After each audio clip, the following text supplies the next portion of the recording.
My brother-in-law stole my father's entire inheritance right in front of me. Everyone thought I was too weak to fight back.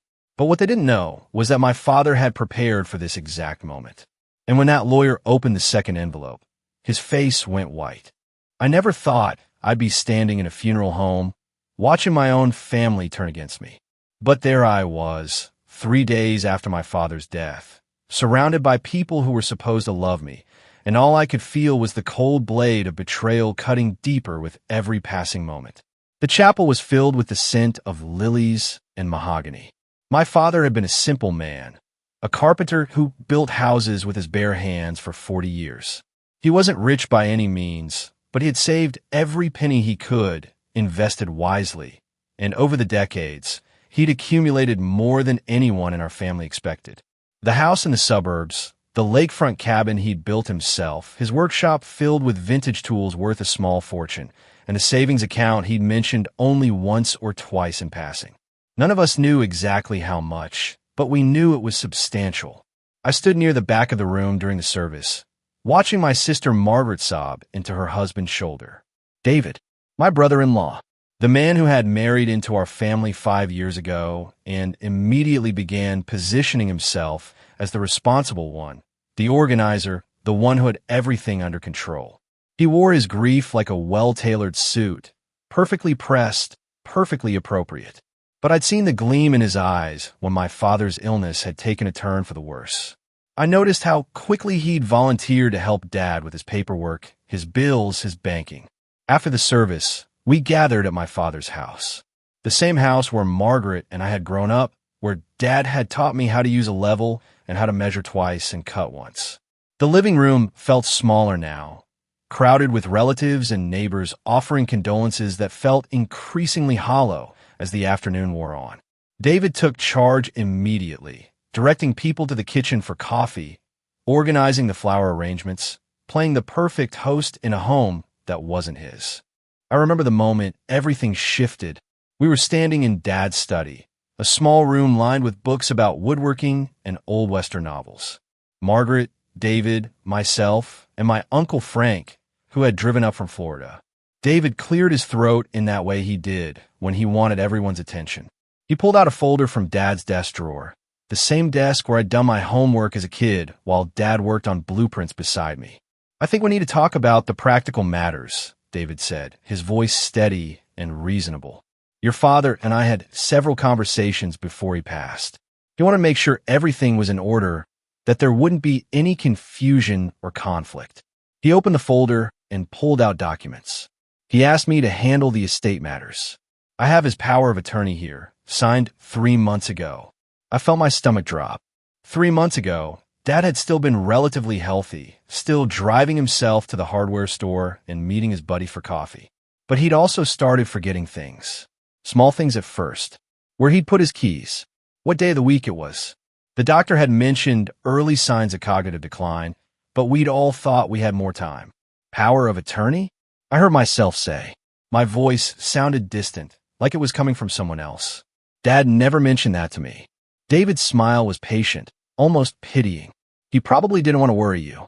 You know how independent he was. But he was being responsible, making sure someone could handle things if he couldn't. He glanced at Margaret, who nodded supportively. We spent a lot of time together these past few months. He trusted me to do right by the family. Uncle Frank shifted uncomfortably. What about the will? Frank had a will, didn't he? Of course, David said smoothly. I have it right here. He updated it 4 months ago with his attorney, Mr. Patterson. Everything is very clear. He wanted to avoid any disputes, any hard feelings. He pulled out another document, this one thicker, bound with a blue cover. The house, the cabin, the workshop, the accounts, they're all detailed here. And he named me as executor. I should have said something then. I should have demanded to see those documents, to call Mr. Patterson myself, to fight back against what was so clearly a manipulation. But I was drowning in grief, exhausted from weeks of watching my father deteriorate, from sleeping in hospital chairs and making impossible decisions about treatment options. And there was Margaret, my sister, the only sibling I had, looking at me with eyes that begged me not to make a scene, not to turn this into something ugly. I just want what's fair, I managed to say. Of course, David replied. We all do. That's why your father was so specific in his instructions. He paused, and I saw something flicker across his face. Satisfaction, maybe, or triumph. The majority of the estate has been designated to establish a trust. For Margaret and our children. Your father wanted to make sure his grandchildren were taken care of, that they'd have opportunities he never had. College funds, that sort of thing. Margaret doesn't have children yet, I said quietly. Not yet. Margaret spoke up, her voice defensive. But we're planning to. Dad knew that. He wanted to help us when the time came. She reached for David's hand. He spent so much time with us, talking about the future. You were always so busy with work, with your life in the city. Dad understood that David and I were here, that we were the ones who'd carry on the family legacy. The words hit me like physical blows. It was true that I'd moved away after college, that I'd built a life 2 hours north in the city. But I'd come home every other weekend. I'd call Dad 3 times a week. I'd been there for every doctor's appointment after his diagnosis.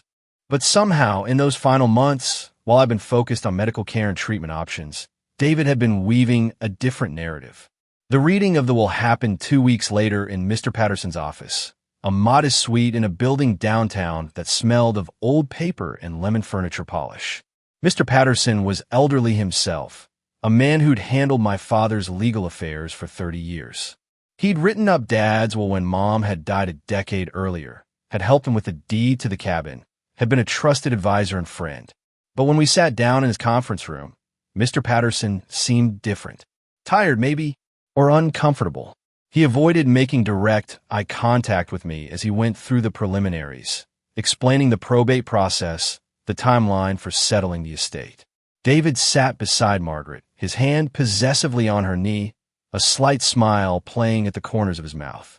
The testamentary documents are straightforward, Mr. Patterson said, opening the blue-bound will that David had shown us before. Frank made his wishes very clear. The primary beneficiary of the estate is Margaret Elizabeth Harrison. That was Margaret's married name. More specifically, the assets are to be held in trust with David Harrison, named as trustee and primary decision-maker regarding the distribution and management of said assets. I felt the room tilt slightly. All of it. My voice cracked. Everything goes to Margaret? I'm not mentioned at all. Mr. Patterson finally looked at me, and I saw something in his eyes. Sympathy, maybe, or was it pity? There's a small bequest. $5,000. And some personal effects. Your father's watch, his wedding ring, some photographs. He slid a list across the table. But the primary assets, the house, the cabin, the investment accounts, they're designated as I described. This doesn't make sense, I said, my hand shaking as I picked up the list. Dad wouldn't do this. We talked about keeping the cabin in the family, about how we'd share it, how our kids would learn to fish there the way we did. He promised me. I understand this is difficult, David interrupted, his voice dripping with false sympathy. But your father's mental state was declining. He wanted to make sure everything was protected, that there wouldn't be confusion. He trusted me to manage things properly. This isn't personal. It's practical. Practical. I stood up so fast my chair scraped loudly against the floor. You manipulated an old man. You took advantage of him when he was vulnerable. Margaret stood too, her face flushed. How dare you? Dad made his own choices. Maybe if you'd been around more, if you'd actually been part of his life instead of just showing up when it was convenient, he would have felt differently. But you can't blame David for being there when you weren't. The accusation was so unfair, so completely divorced from reality, that I couldn't even formulate a response. I looked at Mr. Patterson, searching for an ally, for someone who knew my father well enough to see how wrong this was. But he just looked down at his papers, shuffling them unnecessarily. If you contest the will, it will only drag things out, David said, standing now too, positioning himself between me and Margaret. It will cost money neither of us has, and it will destroy what's left of this family. Is that really what you want? To turn your father's death into a legal battle? I wanted to scream that he'd already destroyed the family, that he was a thief and a liar. But Margaret was crying now, and Uncle Frank was clearing his throat awkwardly and Mr. Patterson was gathering his papers like he wanted nothing more than for us all to leave his office. I was outnumbered, outmaneuvered, and drowning in grief that made it hard to think straight. So I did the only thing I could do in that moment. I walked out. For the next 3 weeks, I barely left my apartment. I called in sick to work, ignored messages from friends, and sat in the dark replaying every conversation I'd had with my father in those final months. Had I missed something? Had there been signs that he was being manipulated? Or worse, had Margaret been right? Had I been so absent, so focused on my own life, that Dad had genuinely decided I didn't deserve to inherit what he'd built? But then I remembered something. A conversation from 6 months earlier, before Dad's diagnosis, when he'd been completely lucid. We'd been sitting on the deck of the cabin, watching the sunset paint the lake orange and pink. He'd been quiet for a long time, just sipping his beer, and then he'd said something that hadn't made sense at the time. "I'm setting things up right," he'd said, "making sure the people who really understand what matters are taken care of. Not everyone's going to understand at first, but they will eventually. Character is the real inheritance, son. Remember that." At the time, I thought he was just being philosophical, maybe a little maudlin. But now, sitting alone in my apartment with nothing but his watch and his wedding ring, those words echo differently. Character is the real inheritance. Not everyone's going to understand at first. I pulled out my phone and called Mr. Patterson's office. His secretary said he was with a client, but I insisted. "Tell him it's about Frank Morrison's estate. Tell him I need to speak with him about something my father said. Tell him it's about a second document." There was a long pause, then music as she put me on hold. When she came back, her voice was different. "Mr. Patterson will see you tomorrow at 9 a.m. Please come alone." That night, I barely slept. I kept thinking about my father's words, about the way Mr. Patterson had avoided my eyes during the will reading, about how David had been so confident, so certain of his victory. And I thought about my father, the man who had taught me that the most important tools weren't the ones you could buy at a hardware store, but the ones you built yourself. Integrity, patience, the long view. When I arrived at Mr. Patterson's office the next morning, he was waiting for me. Not in the conference room, but in his personal office, a smaller space filled with photographs of his own family and diplomas from law school. He looked older than he had 3 weeks ago, the lines on his face deeper. "Close the door," he said. "We need to talk." Mr. Patterson sat down heavily in his leather chair, the kind that had molded to his shape over decades of use. He didn't offer me coffee or make small talk. Instead, he pulled out a manila envelope from his desk drawer, one that looked worn at the edges, like it had been handled many times. His hands trembled slightly as he placed it on the desk between us. "Your father was one of the smartest men I've ever known," he began, his voice quiet. "Not book smart, necessarily, but smart about people. He understood human nature in a way most of us never do. He looked at me directly for the first time since this whole nightmare began. He knew exactly what David was. He saw it from the very beginning." I leaned forward, my heart pounding so hard I could hear in my ears. "Then why?" "Because he needed to be sure," Mr. Patterson interrupted. "He needed to know who his daughter would choose, who she really was deep down. And he needed David to reveal himself completely, to commit fully to his deception." He pushed the envelope toward me. "Your father came to see me 7 months ago. He was already starting to forget things, already aware that his mind was betraying him. But he was lucid enough to understand what was happening, to see the way David was positioning himself." I picked up the envelope with shaking hands. My father's handwriting was on the front, unmistakable despite a slight tremor in the letters.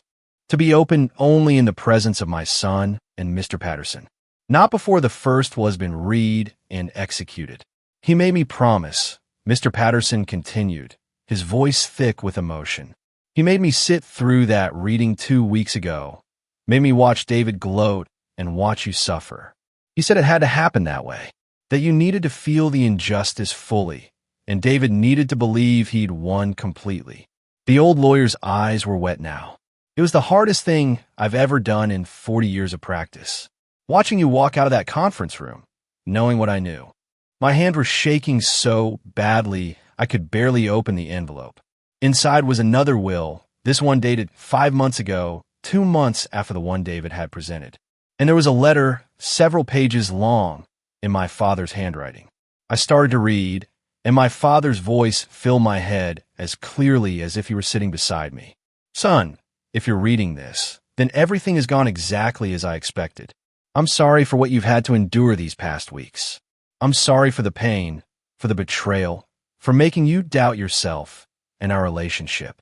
But I needed you to see the truth about your sister and her husband. More than that, I needed them to show their true colors completely, without any doubt or ambiguity. I've known about David for a long time.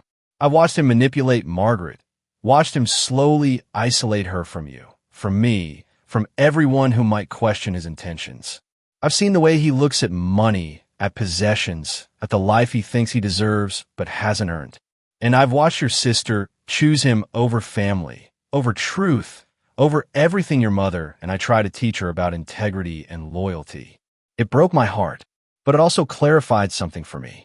The inheritance I leave behind isn't just about money or property. It's about values, about character, about who can be trusted to carry forward what really matters. Margaret chose her path. She chose to believe David's lies, to participate in his scheme, to accuse you of being absent when you were there every step of the way. That choice tells me everything I need to know about who she's become. The will that David presented is real. I did sign it 4 months ago, exactly as he claims. Mr. Patterson advised against it, but I insisted. I needed David to believe he'd succeeded. I needed him to show everyone exactly who he was. The power of attorney is real too. I gave him just enough rope to hang himself. But what David doesn't know, what no one except Mr. Patterson knows, is that I created this 2 months later when I was still legally competent to do so. Mr. Patterson brought in 2 independent doctors to evaluate me, to confirm that I understood exactly what I was doing. Their affidavits are attached. This second will supersede the first one completely. And it tells a very different story. The house, the cabin, the workshop, the investment accounts, they're all yours, son. Everything except for one thing. Margaret gets the antique dining table that belonged to your mother. It's worth maybe $1,000, but it was your mother's favorite piece of furniture. If Margaret wants it, she can have it. But that's all. The $5,000 I left you in the first will, that's what she gets in this one. A token, nothing more. David gets nothing. Not 1 penny. Not 1 piece of property. And the trust he thought he'd control, it doesn't exist. It was a fiction, a trap, and he walked right into it. I've also instructed Mr. Patterson to document everything. Every conversation David had with me about the will, every time he pushed me to change something, every manipulation. There's a record of the times he helped me with my banking, the withdrawals he suggested, the ways he tried to isolate me from you. If he tries to contest this will, all of that becomes public record. His reputation, his career, his marriage, everything will be destroyed by the truth. Son, I know this has been painful, but I needed you to learn something important. Sometimes the people who are supposed to love us will betray us in ways we never imagined. Sometimes family will choose greed over loyalty. And sometimes the only way to reveal the truth is to let the lie play out completely. You passed the test. You didn't fight back with anger or vengeance. You grieved. You questioned yourself, but you never became bitter or cruel. You kept your integrity even when it looked like integrity had cost you everything. That's character. That's the real inheritance. The money, the property, those are just things. But who you are, who you remain even in the face of injustice, that's what matters. That's what your mother and I try to teach you. And you learned it. Take care of the cabin. Take your own kids there someday. Teach them to fish and to measure twice and cut once. Tell them about their grandfather, but tell them the whole truth. Tell them about how family can fail us, but integrity never does. And tell them that sometimes the greatest gift a parent can give is the chance to prove who you really are. I love you, son. I always have. And I'm proud of the man you've become. Don't let bitterness rob you of that. Your sister made her choice. Let her live with it. But don't waste your life on anger. Build something good with what I'm leaving you. That's all I ask. Your father, Frank Morrison, I couldn't see the words anymore through my tears. Mr. Patterson handed me a box of tissues without saying anything, letting me process everything I just read. My father had known. He'd seen everything, and he'd trusted me enough to put me through hell because he knew I'd come through it with my character intact. The relief was overwhelming, but so was the grief. Not for what I'd almost lost, but for what Margaret had lost, what she'd chosen to throw away. "There's more, mister," Patterson said gently. "Your father left specific instructions for how this should be handled. He wanted me to call a formal meeting, all the parties present, to read this second will. He wanted David and Margaret to hear it together, to understand exactly what they'd done and what it cost them." He paused, but he also gave you the option to handle it differently. You can choose to settle this privately, to spare Margaret some of the public humiliation. It's your call. I thought about Margaret, my sister, the girl who used to build pillow forts with me and sneak cookies before dinner. The woman who'd stood beside me at Mom's funeral and promised we'd always be there for each other.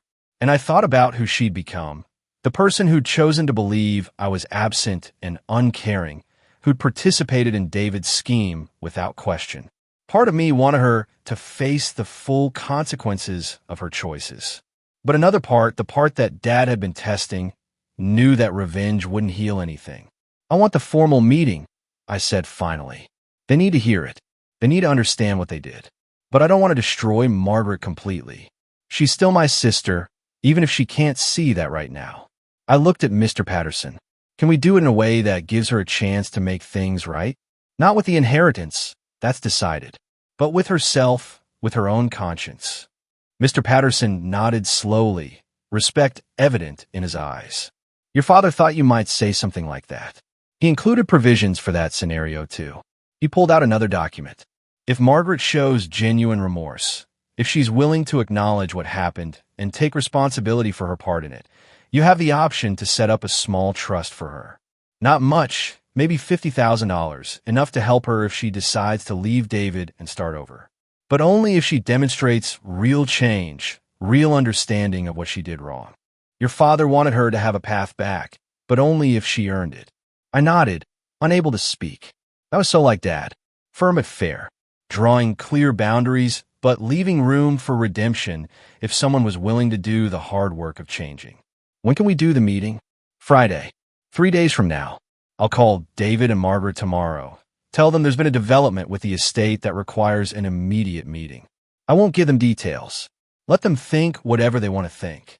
Mr. Patterson stood, and I stood with him. "Your father was very specific about one more thing. He said to tell you, the cabin needs a new dock. Build it yourself the way I taught you. And when you're done, sit on it at sunset with a beer and know that you earned every plank." I laughed through my tears because that was so perfectly Dad it hurt. He was gone, but he'd left me more than money or property. He'd left me a lesson about integrity that I'd carry for the rest of my life. And he'd left me the satisfaction of knowing he'd trusted me to be exactly who I was. The next 3 days were the longest of my life. I didn't tell anyone about the second will. I went to work, went through the motions of normal life, but inside I was a mess of conflicting emotions. Anticipation, dread, grief, and something else I couldn't quite name. Maybe it was closure, or maybe it was just the knowledge that the truth was finally going to be revealed. Friday arrived cold and gray, the kind of November day that makes you want to stay in bed. But I drove to Mr. Patterson's office, arriving 15 minutes early. I sat in the parking lot, watching other cars pull in.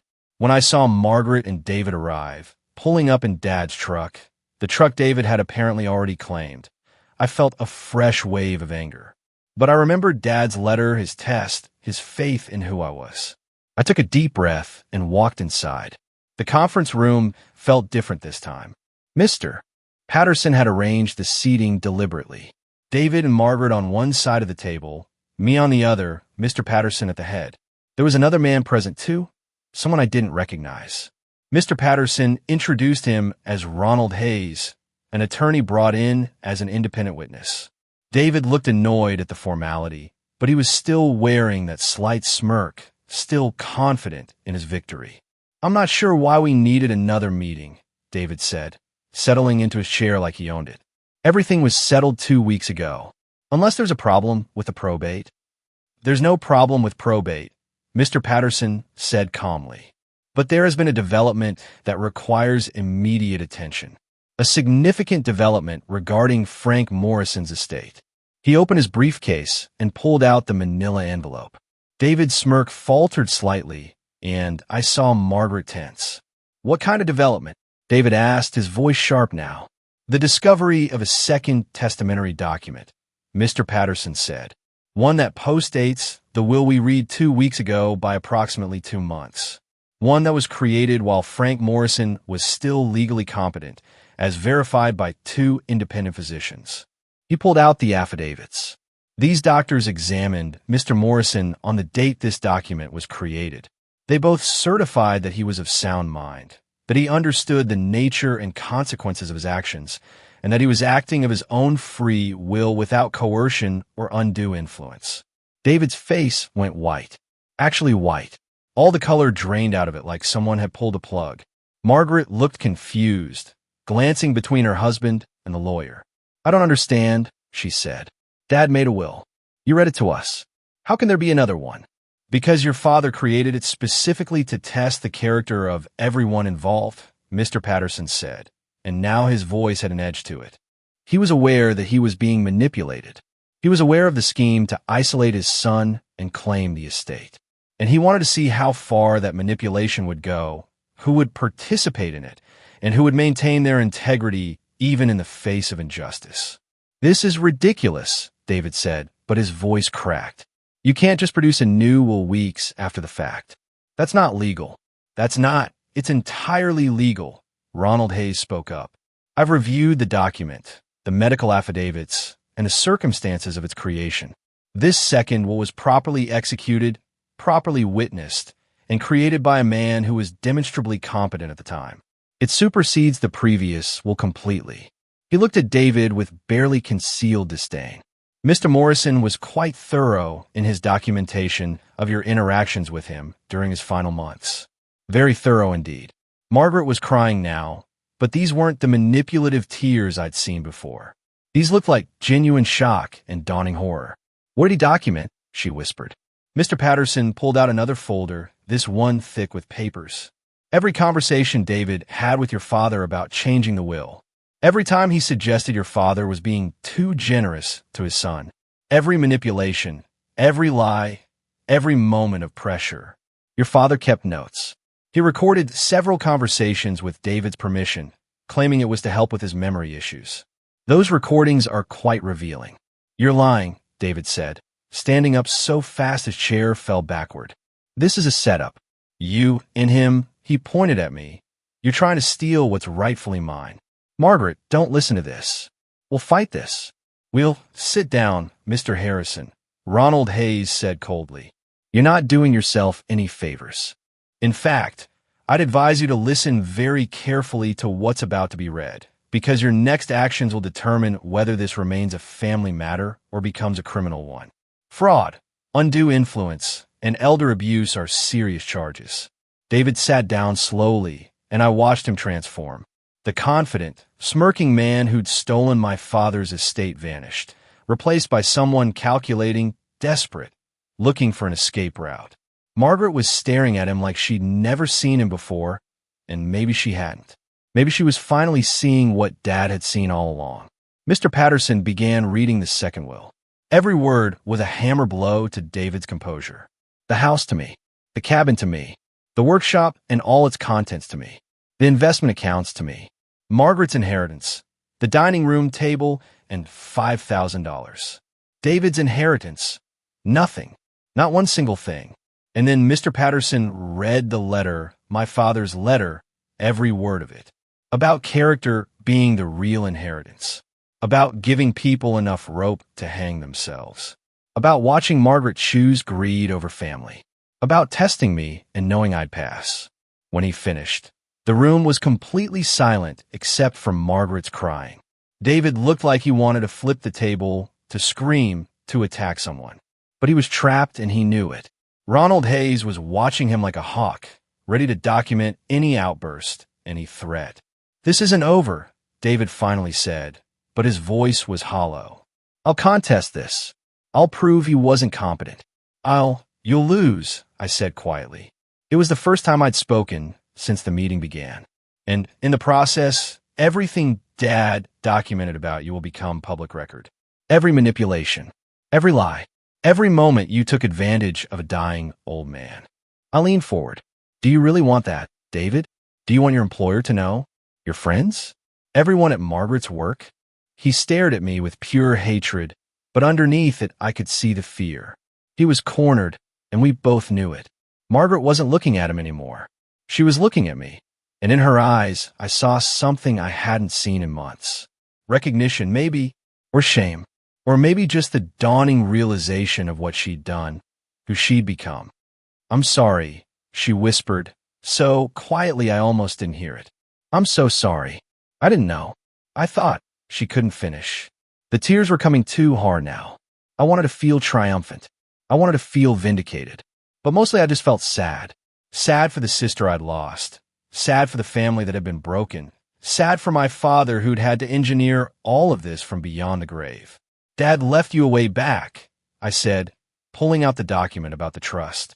Not to the money. That's decided. But to yourself. If you can acknowledge what happened, take responsibility for your part in it, and make genuine changes in your life, there's a small trust. Enough to start over if you need to. If she leaves me, you mean, David snarled. That's what this is about. Turning her against me.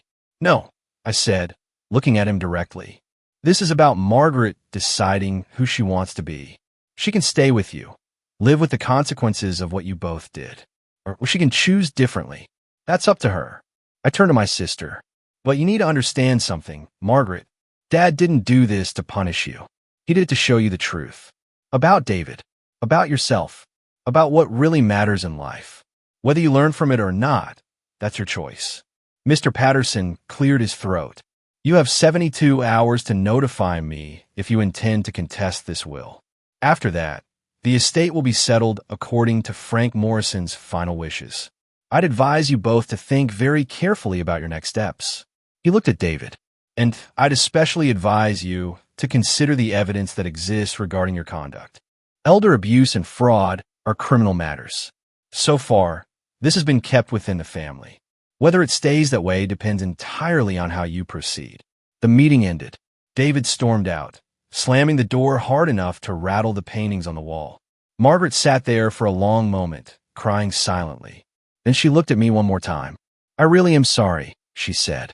I know that doesn't fix anything. I know I don't deserve forgiveness. But I need you to know that I never meant for it to go this far. I convinced myself that you didn't care, that you were too busy with your own life. David made it all seem so reasonable. I didn't know what to say to that. Part of me wanted to hug her, to tell her it would be okay.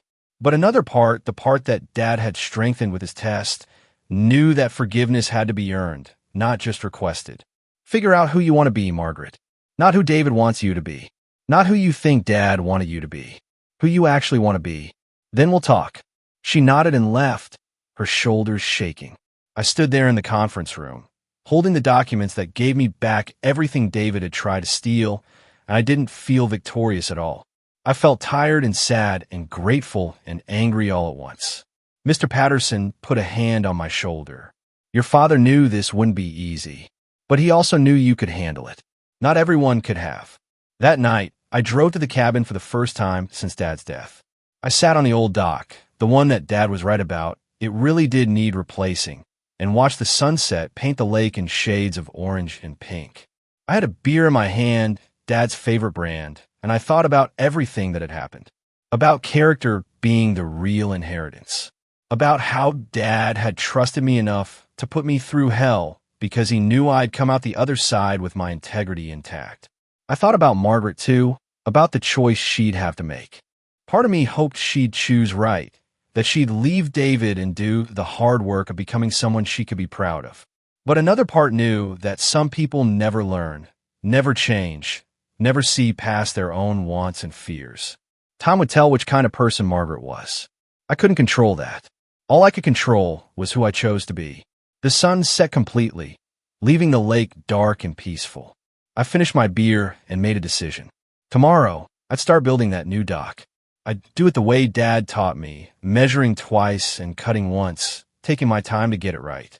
And when it was done, I'd know that I'd earned it. Not just the dock, but everything Dad had left me. The real inheritance, the one that mattered most.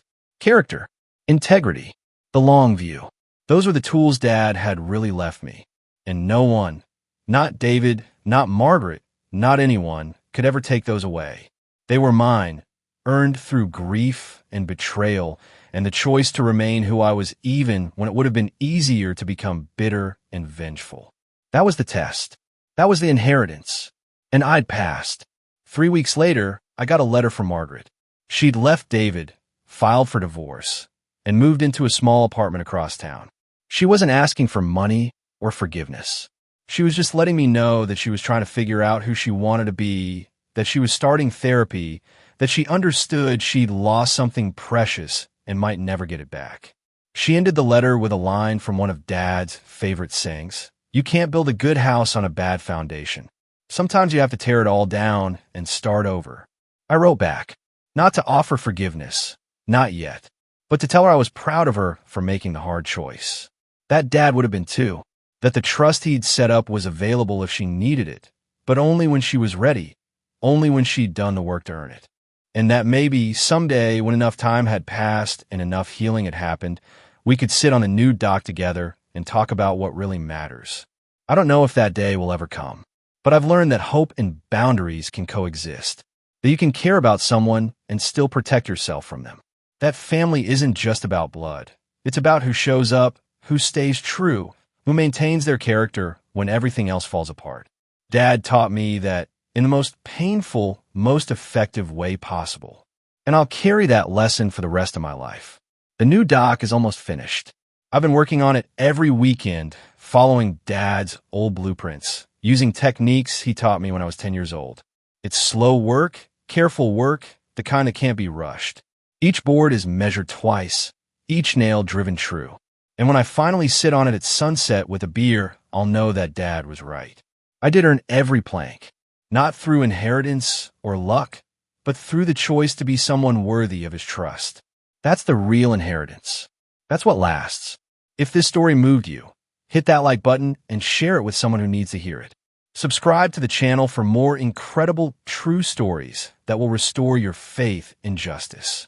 Drop a comment below telling me, have you ever experienced family betrayal? Your story matters. Let's support each other.